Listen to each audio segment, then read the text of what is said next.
welcome to the Project Zion podcast. I'm your host, Carla Long, and today you're listening to What's Brewing. It's a series all about amazing missional activities that are happening all over the church. And today I'm with a new friend, Ken Juel. Did I say your last name right, Ken? Yes, you did. Okay, great. So hi, Ken. Hi, Carla. How you doing?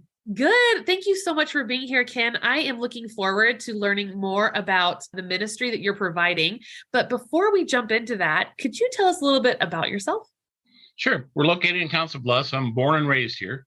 I spent my last 30 plus years in meeting and incentives of business for two different corporations in Omaha. And then it came to a point where it was time for Ken to get off the road, so to speak. I traveled more than 100 days a year for the most part. So this opportunity popped up. The board of directors for the Thrift Store and Food Pantry had created an executive director position. And after 30 some years of traveling, I decided to stay home and take this position on. And I was fortunate enough to be hired by the board. It was one of my main motivations for that was that I wanted to do something to give back to the community where I had grown up. And this was a great opportunity for me to try to reconnect. Even though I was born and raised here in Council Bluffs, I felt like I didn't know the city anymore or the community. And this was a great opportunity for me to do that. Oh, that's wonderful. And 100 days on the road, that's a lot of time. It was a lot of time, but got to see, it was very fulfilling in a lot of ways because I was able to see and do a lot of things that I otherwise wouldn't have been able to do so.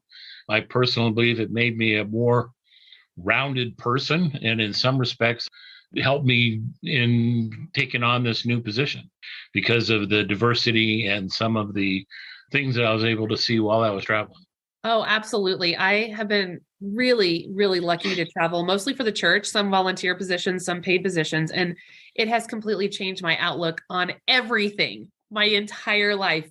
And so I think getting to travel and being able to see how other people live and how other people are, it's pretty important. It was really important for me, at least.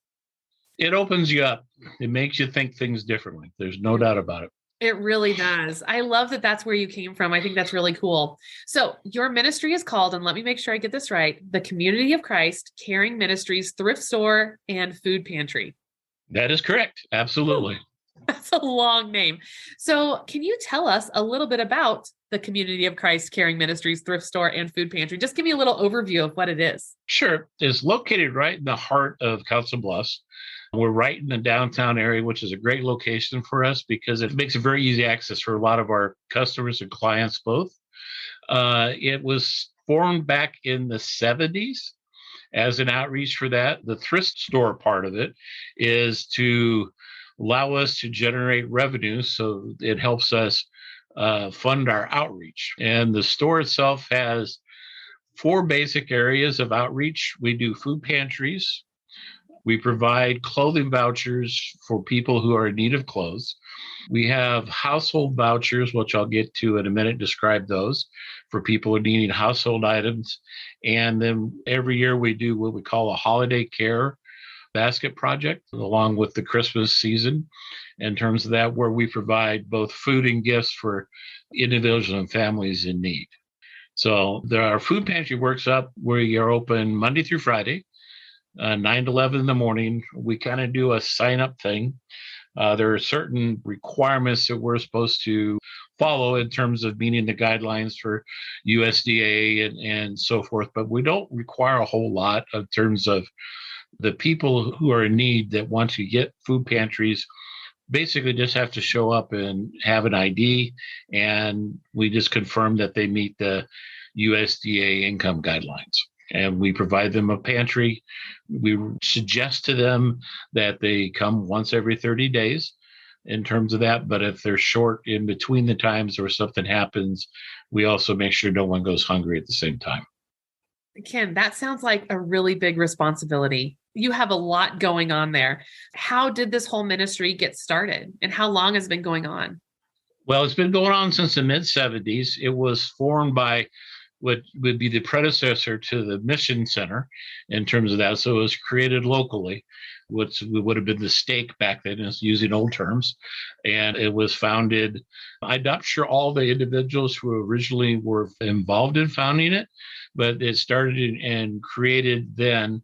And it's kind of grown over the years in terms of both its scope of serving clients and as well as the size of the store, the outreach that we've been able to provide people in the community to where it is today.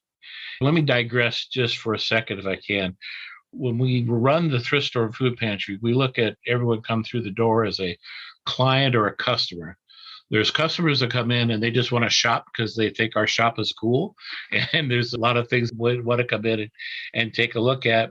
And the clients are the ones that we're providing the outreach or the ministry to in terms of either the food or the clothes or the household items. But some of our clients are also customers because they recognize they can come here because, we're essentially a secondhand store and the pricing is very much in line with that. A good example, that would be if you look at our clothes, we're very picky about the clothes that we put out, but we get a lot of clothes to display in the store. And we're basically priced at garage sale pricing. It makes it very affordable for people in need that need to get clothing, whether they can pay for it or if they do it through a voucher. And it helps them kind of tie things over. The last year or two, especially, we've seen quite of an increase in our clothing sales. I relate this to the pressure of the inflation that's going on right now. I think people are trying to find ways to make ends meet. And they have figured out that maybe we can go and look at a second-hand shop and pick some things up that are nice but don't have to be necessarily brand new. It's been pretty interesting to see how that has grown over the last year or two. How wonderful. What a wonderful ministry. In some ways, when you think about people who are in need, you think about food immediately, right? Because everybody needs food every single day, but you don't really think about the clothing part and you don't think about all the other things that come about when you just are in need. So I'm really grateful that you're doing all that for the wonderful people of Council Bluffs. Right. And one of the things that we've developed over the years, we have what we call a regional correctional facility that's located here in Council Bluffs. And they provide a voucher for people that are ready to get out of that facility and either start a job again or get back on their feet at that. And they send them down to us to get clothes for them so they can kind of get started off on the right foot after they are released from the correctional facility. So that's kind of a unique opportunity. And it's interesting to see the impact that has on some of the people. You can tell there's a lot of them really genuinely appreciate because they're starting a job again, or they're going to an interview, or they need a specific clothing requirement. Grocery store requires them to wear black pants and a white shirt, and they get to come here to be able to do that so they can start a new position after being released from the correctional facility. It has a good impact. It really does. I have no doubt it has an amazing impact. And how amazing that it's been happening since the 70s. Right. It has grown. In some ways, we're kind of one of the best kept secrets here in terms of that. But in other ways, the word's getting out. Our impact and the number of people that we're serving continues to grow and has since I've taken over 5 years ago. So when I started here as the executive director position, and we've been tracking to see what kind of impact we're having with our clients. And those numbers have steadily increased across the board. So just out of curiosity, what happened during COVID? Did a lot of it go down? Did food needs go up? That's a great question. When COVID first hit back in March of 2020, the World Church made the decision that we had to close the thrift store itself. We weren't allowing customers to come in, but we continued to keep the food pantry open because there was going to be a need for that. And the World Church gave the permission to do that. In the month of March of 2020, we had a huge number of families that we served, and the number of food pantries in that first few months after COVID hit really spiked. It was because of all the businesses closing and jobs being shut down. And then there's the corresponding sense of needing help, whether they really need it or not, but they were looking for it. And we served, it doesn't sound like a big number, but it was a big number for us. It was over 130 families in those 3 weeks after things really hit the fan there in mid-March. And we had set up some structure in place to kind of keep the social distancing thing going. So we did individual appointments in 10-minute increments. And so we were serving 13 families every day. And that went for like 3 weeks straight. We may schedule an appointment a day or two in advance now. We're scheduling appointments 4 or 5 days in advance because we were filling up all of our time slots. But we were trying to follow what we were asked to do at that time, which was the social distancing thing. And then we figured out that was the best way for us to able to do that. And so that was kind of the immediate impact. And then it slowed down when things started to calm down a little bit. And then it also somewhat slowed down when the federal government started issuing the stimulus checks because they had money. I don't mean to sound negative when I say this, but there's agencies at all sorts of different levels that were throwing money at our clients left and right. And it was a good thing, but at the same time, it probably hurt them at the same time because when it started to wean off, we started to see a huge increase in demand for food pantries again. And so it was just kind of interesting to see the reaction. But you could tell immediately when they started, because they had increased, the federal government had increased the SNAP number in terms of the amount of money they were getting in their SNAP program, plus the stimulus checks, plus some other local or state level aid. And it was a lot of money that they were throwing at them to use to help them get through, which was good. But when you started to wean that back off, they needed to come back to us right away in terms of to help them meet the ends that they couldn't do otherwise.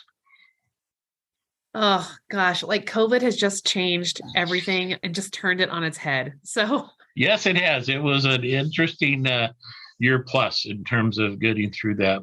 And our store itself, we were closed for 2.5 months. And then we got permission to open back up again because we basically built the business case that we have people that are needing other things that we provide besides the food. They need the clothing is a good example. And we kept having people calling and asking. And we were saying we couldn't do it this time, but it was a good thing when we were able to do that because it helped start to meet those needs. Because again, in spite of the assistance they're getting, there are still people that weren't able to get clothing items they needed, or food, or even household items in terms of that. So it was good for us to be able to get back open. It's almost in some kind of weird way, it was like a boost to their soul a little bit to be able to come to a place they're used to coming to get help when they could. So in spite of getting all the money and stuff, still there was things they were missing. And we felt like we were filling that gap, if you will. which is why the word ministries is in your title, which really, really important. Really important. You've mentioned about the thrift store and the food pantry. You also mentioned something else in your introduction about a voucher or something like that, a housing voucher. Is that what you said? Yeah. One of the things we do, we work primarily with other agencies in the Council Bluffs area that are helping homeless people get back on their feet and get back into a home or an apartment. And what we do is that we will provide them necessary, or we call essential items, for them to be able to do that. And we define essential items as beds, if we have them, dressers, tables, chairs, pots, pans, dishes, sheets, bedding, etc. And it's mostly aimed at, like I said, people are trying to get off the street and get back up. And we work with Heartland Family Services, which is an agency here in Council Bluffs that helps people transition off the street and then into apartments. But it also plays a role in some other areas. A good example is a couple, 3 years ago, there was pretty significant flooding here in the Midwest in the March, April timeframe. And we had a lot of people along the river that lost their homes, didn't have any flood insurance, were looking to try to get back into a new property. And they would come to us and we would help them get those essential household items so they could start over again and save what little money they did have to use for other things. We don't really have a limit on that in terms of how much assistance we give them. We do kind of a 3-step process with them. We meet with them. We ask them to sit down and make a list of essential items that they need. We have a lot of people that come and say, well, I need everything. But no, I want you to think through it, because it was getting very overwhelming when they would come in and we would tell them yes. And then they would walk around the store and it just was overwhelming. And so to help them focus and make sure that we could meet their needs the best way possible, we ask them to make a list, and then we meet with them and go down the list with them and say, we have this, we don't have this. This probably isn't an essential item. Everyone will put a flat screen TV on, but we don't really consider flat screen TVs a necessity. We work with them in terms of that, helping them understand that. And then we'll set up an appointment, make sure they have transportation in place to be able to haul all the stuff they're going to give them, because you throw a couch and a bed and a dresser and a table and chairs, they need something, a pickup or something that they can haul this stuff. And we make sure they've got that in place, because we really don't like them showing up in a Volkswagen and wanting them to tie all the stuff on the top of their roof of their car. It just defeats the purpose. And we do offer, if they can scrape together $25, we'll deliver it for them afterwards if we make the arrangements, and they can come up with that money, because that's usually what we charge for delivering on anything that we either sell or if they pick something out. We do that for the families. We say it's once in a lifetime, because we want them to be able to feel ownership on the stuff that we're giving them, so they take good care of it and they understand that it's truly a gift that they're receiving there. And then people do. There's a lot of people that are really touched in terms of, we've got them off to a running start on a new life when they get in a home or a new apartment, and they have stuff that they can furnish it with, at least partway. So that's what our household voucher is. That's a big deal. Our clothing vouchers, that works kind of a similar way. When they come in, they can pick off $30 of clothes off the rack based on the price on the tags. And we do those by appointments as well. We do that 11 to 4, Monday through Friday. All they have to do is call it and schedule. We don't really have any requirements. Carla, you could come in and say, hey, I need clothes, and we'll schedule a time. You go through and pick off $30 of clothes off the racks. All of our clothes probably garage sale priced for the most part. Very few things aren't, and they can walk out of here easily with 2 or 3 outfits. And that includes things like purses, shoes, in addition to physical clothing, belts if they have one their size, and so forth. So 4 times a year, if there are people that are in need and they really need the assistance, they can come in every 90 days and pick out $30 of clothes. So they can manage through the seasons if they time it right. That's really, really wonderful. That's really wonderful. And did you mention, maybe I missed it, where do you get your clothes from? We are donation driven. So we take donations off the street. We encourage it. And we have a Facebook page. We're always asking for it. We also work with a lot of people that they may be having an estate sale, or they have an estate they manage with. And we will receive a lot of merchandise, if you will, from those type of arrangements. We're one of the few entities in Council Bluffs that will actually do pickups. We will go out and pick up large items. If someone has a large item they're willing to donate, we will go and get them. All we ask is that the stuff's in good condition. We don't want to put something in someone's hands if we're helping them that's stained or torn. We want them to feel good about what they're receiving.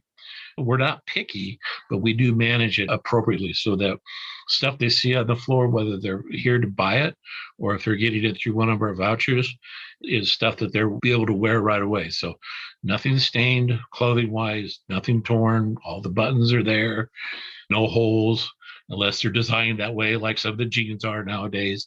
And so that it gives them a good sense of confidence that they have something they can put on that they look nice in. And that's always really important with the clothes. But we take pretty much everything. I tell people no very rarely. Very rarely do I say no. It's kind of funny. The only 2 things we absolutely don't take, we don't take tube TVs. Absolutely cannot give them away. And we don't take, believe it or not, the old style entertainment centers that tube TVs go into. We don't take those anymore. I put Frito Good Home and put them outside, and they sit there. No one's interested in some of those items. There's probably about 2 or 3 things that we don't take. We're very picky on any bedding or beds that we would receive that want to get donated. We don't want bed bugs at the store. We don't want people to get stuff from us that has bed bugs in it, as an example. So we manage that pretty stringently, but we've been pretty fortunate. It kind of gets streaky in terms of we'll go for a while. We may not have any beds, but like in this next 2 weeks, I'm going to get 4 different sets of box springs and mattresses, and just from either estates or something that people are looking to donate. And with us being one of the few agencies that do come and do pickups, it really gives us a competitive advantage vis-a-vis some of the other agencies in town in terms of that. So there's basically 100% of our merchandise is donated to the facility. And a lot of people do. They'll come and tell us this because they know what our mission is. They know what we're a nonprofit, what we're here for. And they will tell me when they come and drop stuff off, the reason you're getting this is because of what you guys do and how you serve the community, which is great. That's exactly what you want to hear. Go ahead. Exactly what you want to hear. And one of the things I should mention is we are a volunteer-driven organization. There's only 2 full-time paid employees, if you will, me being one of them. We have a couple part-time people, and everything else are volunteers from within the community. The median age of our volunteers is probably like 75, but they work harder than a lot of young people do in terms of they have a great sense of ownership and pride into the facility and what our mission is. And as a result of that, we have a good product that we put out there. It's fun to see that emotion. One of my best volunteers is a woman who's 86 years old, but she has a great background in decorating and flower arrangements and stuff like that. And she works primarily with our boutique area where we get some vintage items and she sets stuff up and displays them like that. She's crazy good, makes stuff looks wonderful. Color coordinates, just does a wonderful job. She gets compliments all the time from people that come in and see some of the things we do. Twice a year with her, we do like a spring open house where we have spring items for Easter and something like that. And then we do a Christmas open house in November, the first weekend, where we display all of our Christmas stuff that has been donated and have a big sale and kind of kick off the Christmas season. It's amazing how successful that has been for us in terms of attracting customers and at the same time being able to serve the clients as a result of that. Absolutely. That sounds so wonderful. That's really, really cool. I want to hear a little bit more about the food pantry side of it. How do you get the food for the food pantry? Where does the money come from for your salary? I have lots of questions. That's fine. Let's attack the food thing first. Okay. So the food, we work with the local food bank, which is Food Bank for the Heartland. And we can order food off of their website and it's delivered here. It's first come, first serve. So you're competing with Western Iowa and majority of Nebraska with other pantries to get food from them to put in your pantry. So sometimes it's a feast or famine thing. It's been very difficult over the last year because the demand has really gone up because of the impact of inflation and with the subsidies that have been weaned off from the COVID era. The demand for food has really gone up. Their supply has not been able to keep up with that. So in addition to that, we're always asking for donations for food. And we try to work at the holiday time, we try to work with a couple different schools to have food drives in their local schools to give us some food. There's a couple neighborhood associations around us that will do the same thing as well. And then throughout the year, sometimes people will just drop some food off for you. Recently, we just received a very nice check from the Southwest Iowa Realtors Association, had raised money for the Council Bluffs Pantry Association, which we're one of the pantries of that. And we will receive a portion of that sum of money. We work on trying to get grants and donations as well. And of course, Community of Christ Church members through their local operated envelopes are able to donate to our food pantry through there as well. So we work multiple different areas to try to get food, whether it's actual donation drives or for cash that we turn around and use, and then supplement what we can get from the food bank from going out and purchasing food from one of the local grocery stores. So that's where the food part comes from, to pay for my salary and keeping the lights on and making sure we got heat and air conditioning. That's the revenue from the store itself from us selling the items that we sell here. But that's one of the purposes of the thrift store part, is so that we can fund our organization to be able to keep that running. Yes. Well, that sounds awesome and a little bit complicated too. No wonder that they need an executive director to get this going and keep this running, Ken. That makes a lot of sense to me. Well, when I first took the position, I'm one of the board of directors for the thrift store we're looking for was to be able to try to drive the increase in outreach and working with local charities or whatever to try to receive additional grants, funding, donations, and try to drive that. I don't want to brag, but we've made some inroads there, and we're coming on and doing that. And at the same time, working individual donations to try to make improvements to the facilities. So after about my first year here, our parking lot used to be gravel and was not the most user-friendly parking lot in the world. So we had an individual to come forward what was willing to make a significant donation, and we bankrolled that donation with a matching grant from what is called the Iowa West Foundation here in town. And we were able to pave our parking lot with those funds with a matching grant. It was $50,000 investment in total, but made a huge difference in terms of we were able to have real parking spaces. We could have a handicap spot that's actually marked with a sign and painted. And it was kind of underneath the quote unquote beautification project for the area. And I thought that was kind of tongue in cheek, but I'll take it because it made a significant difference in terms of the curb appeal of our facility and the ease of use for people coming in. A big chunk of our clients are elderly, low income, retired people, and having a parking lot that is safe for them to walk in is very important. And we were able to do that. That's one of my main reasons for taking the role on in terms of what I was charged to try to drive that kind of stuff. And we're still going forward on that. I love hearing stories like that. Thank you, Ken, for sharing that. So I want to ask another question, but I feel like we need to make sure we're finished with this part first. I want to ask you about lives that have been changed by people that you have been working with. But before I do that, is there anything else you want to talk about the food pantry or the thrift store or anything like that, something that I've missed and haven't asked you about? I guess I could do a little bit of the economic side of things from the standpoint of that we serve between 2,000 and 3,000 families a year. We probably average between 75 and 100 families a month for food pantries. We probably average between 50 and 75 families a month on clothing vouchers.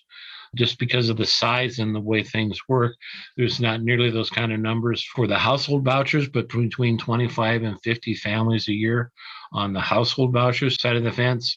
This past Christmas, for our holiday care baskets, we served 332 families, which was a total of 595 people in that. We served families that are sized from 1 to size of 12. With that, they get both the food, so they can have a nice Christmas dinner, a food pantry on steroids because they get extras that they wouldn't normally receive because it is the holiday season. And then we also work with the local Toys for Tots, and we make a request in and get toys for the kids, and all the kids under the age 14 will have toys for them. And for that matter, everyone who signs up will get at least 1 or 2 gifts that they get to open in the holiday. It doesn't matter if they're 75 or 7, they will have something. All the adult gifts, which is basically 18 and up, we wrap all those ahead of time. So it's kind of a surprise for them. And most of it is basically focused on socks, gloves, mittens, hats, scarves, books. I mean, it's all over the board, but just some basics that they wouldn't otherwise take time to get for themselves. We get quite a bit of satisfaction out of that basket project. It's a week-long project for us. We start on a Sunday on setup days, and Mondays and Tuesdays we spend basically assembling all those packages together. Wednesdays we do deliveries. So if they are a family that have no children or anything, we'll deliver those to the home. This last program, we had over 250 deliveries. And then we had 80 families that came on Thursday to do the pickups, which would have included the gifts for the children and stuff like that. During COVID, we had to stop allowing them to come in. We're going to try to open it back up this year. We let the parents come in and pick out their own toys for their kids as a part of the holiday care basket project. No one else really does that. They usually just give them items and call it good. But we used to let them shop before COVID. And now that COVID is truly calming down, this next year, we're looking at starting that back up again. And that really touches those families that are getting to pick out toys for their kids at a big time of year. It makes such a difference rather than someone giving you something versus when you get to feel in control. That makes a huge difference. Huge difference. Huge difference. That all sounds so wonderful, Ken. Thanks for telling us about all of that. That's really, really exciting stuff that's happening in Council Bluffs. Can you tell us a few stories, perhaps? Everyone loves to hear a story about how lives are changed and how the ministry is helping people. Yeah, there's 2 or 3 that come to mind to me. The first one would have been back in 2019. This would have been one of the individuals that came from our regional correctional facility. He had come down and he had gotten some clothes because he had a job interview. He got the job, which was great. And then once he was released, he was set up in an apartment and we helped him furnish parts of that apartment for him. We did a household voucher for him as a result of that and got him on his feet. And he asked us what he could do for us to help us out as a result of that, because he felt so good about trying to get his life back on track. He suffered from some addiction issues and had worked with fighting through that and getting basically back upright. We used him as a testimony at one of our fundraising events where he actually came, got up on stage, talked a little bit about himself and what kind of an impact that he made. And, it really touched a lot of hearts at that fundraiser. And at the same time, the other thing he was doing is that he was telling all his other friends that were in similar situations that they could come and hear and get some assistance as well, and basically sold our services that we offer.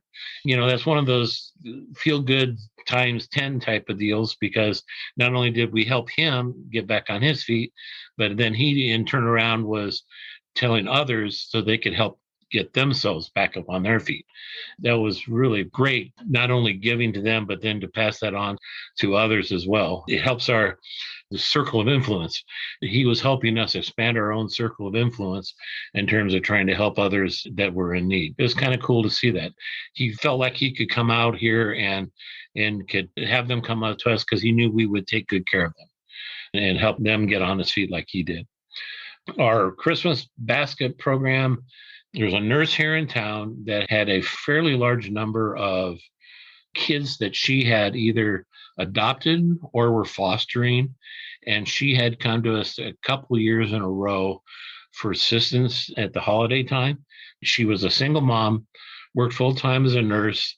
She had a total of 8 children that she was taking care of between her fosters and her own children. We set a couple things aside for her that was kind of special, unique because of her situation.